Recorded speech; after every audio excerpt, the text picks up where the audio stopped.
جائیں. تبلیغ کی محنت میں اس وقت جو صورتحال بن گئی ہے، میں سچ کہتا ہوں بولنے کی عادت بہت بڑھ گئی ہے اور تنہائی میں اللہ کی یاد کی عادت تقریباً ختم ہو گئی، اور یہی فساد کی جڑ ہے. ہمارے حضرت جی رحمۃ اللہ علیہ، مجھے اتنا غم ہے اس بات کا کہ حضرت جی مولانا انعام الحسن صاحب رحمۃ اللہ علیہ کی روحانی مقام کو تبلیغ میں لگے ہوئے اکثر ساتھی نہیں سمجھ سکے.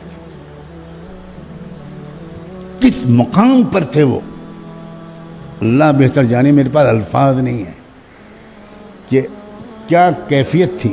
حضرت شیخ الحدیث مولانا زکریا صاحب رحمۃ اللہ علیہ سے میرے گنہگار کانوں نے خود سنا کہ اور اہل اللہ پر تو اللہ کی تجلیات صفات ہوتی ہیں، مولی انعام پر تو اللہ کی تجلی ذات ہے.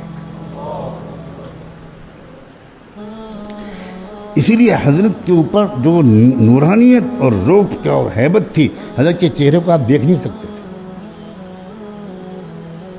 دیکھ نہیں سکتے. تجلی ذات الگ چیز ہوتی ہے، جلال و جمال بیک وقت ہوتا ہے.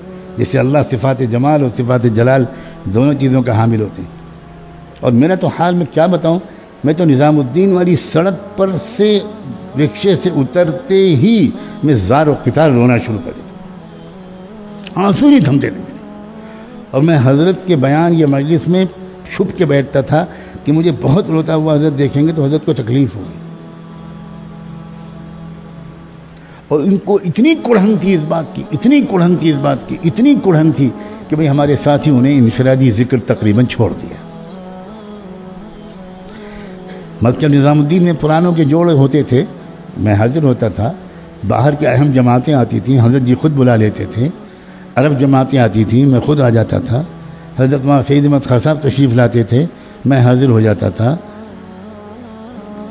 کتنی مرتبہ دیکھا کہ حضرت جی رات میں 1 بجے 2 بجے بالکل اکیلے، ایک دم تنہا، اور چکر لگا رہے ہیں مرکز کا. اور جس نے دیکھ لیا وہ سمجھا کہ بس اب حضرت بیمار پڑ جائیں گے. چنانچہ صبح ہوتے ہوتے خبر مل گئی کہ رات میں حضرت پر قلبی دورہ پڑا، تکلیف ہوئی، ڈاکٹر محسن کو بلایا گیا، یہ ہوا وہ ہوا. اب میں چونکہ حضرت جی کی توجہ اس عاجز پر والد صاحب کی نسبت کی وجہ سے اتنی خاص تھی کہ مجھے کمرے میں جانے کی اجازت مل جاتی تھی، چلا جاتا تھا. تو کیا فرمایا حضرت، بھائی مولانا سجاد صاحب، میری عمر سے ان سب سے کہو ہمارے ساتھی اب تنہائیوں کے اعمال نہیں کرتے. یہ غم لے گیا حضرت. اس لیے بھائی آپ لوگوں سے یہ فقیر بھیک مانگتا ہے، اپنے اکابر کا واسطہ دیتا ہے کہ یہ صبح و شام کے تنہائی کے معمولات کو اپنا لو. یہ منشا ہے اللہ کی، اور دعوت کے کام میں لگے ہو تو لگے رہو، لگے رہو. بڑا خیر پھیلا ہے، بڑا خیر پھیلا ہے. لیکن معمولات کی پابندی کا، خدا کے لیے معمولات کی پابندی.